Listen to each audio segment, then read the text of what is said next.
பெரியவா சரணம். இன்னைக்கு மார்ச் 24. பெரியவா இங்கே இருக்கா. இன்னைக்கு நம்ம பார்க்க போகிற தலைப்பு தீட்சை.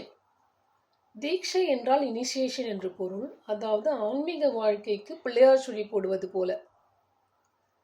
இப்போது ஒருவன் எடுத்திருக்கும் பிறவியில் அவன் அசட்டு அஞ்ஞான நிலையில் இருந்தாலும் இப்போதும் கூட உள்ளுக்குள்ளே பிரம்மத்தில் இருந்து வேறுபடாத ஆத்மாவாகத்தான் இருக்கிறான். ஆனால் இப்போது அது அவனுக்கு தெரியாமல் முட்டைக்குள் இருக்கும் கருவை ஓடு மறைப்பது போல அஞ்ஞான ஓடு மூடி மறைத்திருக்கிறது.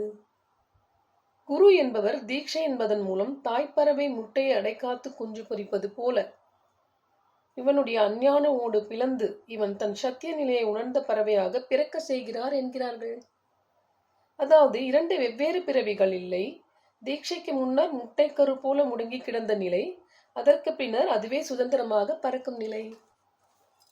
பெரியவா சரணம். தேங்க்யூ.